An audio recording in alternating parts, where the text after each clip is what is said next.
নমস্কাৰ গ্ৰেজুৱেট টিচাৰৰ যি টেট কাম ৰিক্ৰুটমেণ্ট হৈছিল তাৰ ফলাফল ওলালে আৰু সেই তাৰ কাট অফো আপোনালোকে নিশ্চয় গম পালে আৰু বহুতেই উত্তীৰ্ণ হৈছে উত্তীৰ্ণ হোৱা সকলোৱে আমাৰ চেনেলৰ তৰফৰ পৰা আমি অভিনন্দন জ্ঞাপন কৰিছোঁ এতিয়া কোনো প্ৰাৰ্থী 0.25 বা 0.50 কোনোবা 1 নম্বৰ 2 নম্বৰৰ কাৰণে তেওঁলোকে কাট অফ স্পৰ্শ কৰিব নোৱাৰিলে আৰু আপোনালোকে কেটেগৰী ৱাইজ দেখিছে কাট অফ বিভিন্ন ধৰণৰ হৈছে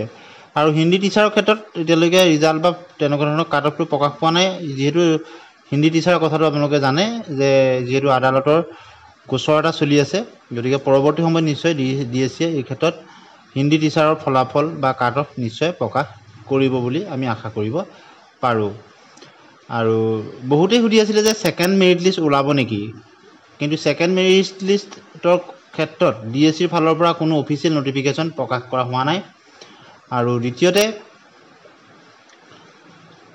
পিজিটিৰ আপোনালোকে ৰিজাল্ট দিয়া বহু দিন হ'ল কিন্তু পিজিটিৰ ক্ষেত্ৰতো ছেকেণ্ড মেৰিট লিষ্ট ওলোৱা নাই আৰু যোৱাকালি শিক্ষামন্ত্ৰী মহোদয়ে যি মন্তব্য ৰাখিছে তাতো তেওঁ ছেকেণ্ড মেৰিট লিষ্ট ওলাব বুলি কোৱা নাই যে যিসকল প্ৰাৰ্থীয়ে তেওঁলোক ডকুমেণ্ট ভেৰিফিকেশ্যনৰ কাৰণে নাম আহিছে আৰু ভেৰিফিকেশ্যনত যিসকলৰ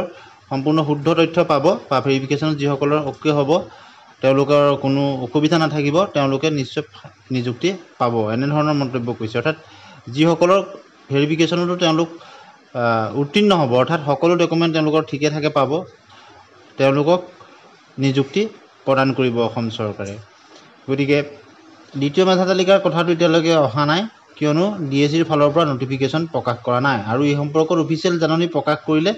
আমি আপোনালোকক নিশ্চয় অৱগত কৰিম আৰু বহুতেই জানিব বিচাৰে যে জিডিপিজিটিৰ নিযুক্তিৰ ফলত যি 4,500 আৰু 5,550টা LP UPৰ পদৰ ক্ষেত্ৰত অভাৰলেপিং হ'ব নেকি বিশেষকৈ আপাৰ প্ৰাইমেৰীৰ ক্ষেত্ৰত যিহেতু বিএড উত্তীৰ্ণ প্ৰাৰ্থীসকলে তেওঁলোকে আবেদন কৰিছিলে আৰু তেওঁলোকৰ বহুতেই এতিয়া জিডি আৰু পিজিডিত পাই গ'ল গতিকে আপোনালোকে জিডি আৰু পিজিডিৰ ক্ষেত্ৰত দেখিছে যে অভাৰলেপিং কিন্তু হোৱা নাই গতিকে জিডি পিজিডিৰ ক্ষেত্ৰত পিজিডিত পোৱাসকলক জিডিত তেওঁলোকক নাম অহা নাই ঠিক একেধৰণৰ ষ্ট্ৰেটেজি যদি অসম চৰকাৰে বা শিক্ষা বিভাগে গ্ৰহণ কৰে তেতিয়া আপাৰ প্ৰাইমেৰীৰ ক্ষেত্ৰতো তেনেধৰণৰ অভাৰলেপিঙৰ সমস্যাটো নোহোৱা হ'ব বুলি আমি আশা কৰিব পাৰোঁ অৰ্থাৎ জিডি বা পিজিডিত পোৱা কেণ্ডিডেটজনক যাতে আকৌ আপাৰ প্ৰাইমেৰীৰ ক্ষেত্ৰত তেওঁলোকৰ নামটো যাতে নাহে তেওঁলোকৰ যিহেতু ইতিমধ্যেই জিডি বা পিজিডিৰ নিৰ্বাচন তেওঁলোকৰ হৈ গৈছে তেনেধৰণৰ যদি ষ্ট্ৰেটেজি গ্ৰহণ কৰে নিশ্চয় আপাৰ প্ৰাইমেৰীৰ ক্ষেত্ৰতো কাট অফো কিছু পৰিমাণে হ'লেও কমিব আৰু অভাৰলেপিঙৰ সমস্যাটো নোহোৱা হ'ব বুলি আমি আশা কৰিব পাৰোঁ যিহেতু একে শিক্ষা বিভাগৰ বিষয় গতিকে এই ক্ষেত্ৰত শিক্ষা বিভাগৰ ফালৰ পৰা এনেধৰণৰ নিশ্চয় পদক্ষেপ ল'ব বুলি আমি আশা কৰিব পাৰোঁ কিয়নো জিডি পিজিডিৰ ক্ষেত্ৰত দেখিছে পিজিডিত পোৱাসকলে জিডিত তেওঁলোকৰ নাম অহা নাই কাট অফ পাছ কৰাৰ পিছতো গতিকে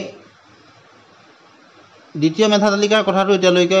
যিহেতু স্পষ্ট হোৱা নাই ডিএছচিৰ ফালৰ পৰা কোনো অফিচিয়েল জাননী প্ৰকাশ কৰা নাই গতিকে আমি এতিয়া প্ৰকাশ কৰিব বা নকৰিব সেই সম্পৰ্কত কোনো কথা স্পষ্টকৈ ক'ব নোৱাৰি গতিকে যোৱাকালি শিক্ষামন্ত্ৰী মহোদয়ে তেওঁ বক্তব্য আগবঢ়াইছিলে গ্ৰেজুৱেট টিচাৰৰ ৰিজাল্টৰ সম্পৰ্কত গতিকে সেই সম্পৰ্কটো তেওঁ কি কৈছিলে আপোনালোকে এবাৰ শুনি লওক হৈছিল টেট কাম ৰিক্ৰুটমেণ্ট পৰীক্ষা এই পৰীক্ষাৰ ফলাফল আমাৰ ঘোষণা হৈছে এতিয়া ডকুমেণ্ট ভেৰিফিকেশ্যন হ'ব ডকুমেণ্ট ভেৰিফিকেশ্যনত যিসকলৰ ডকুমেণ্ট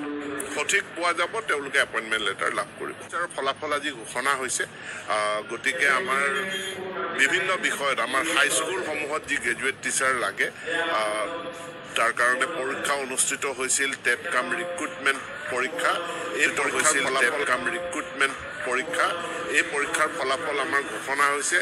এতিয়া ডকুমেণ্ট ভেৰিফিকেশ্যন হ'ব ডকুমেণ্ট ভেৰিফিকেশ্যনত যিসকলৰ ডকুমেণ্ট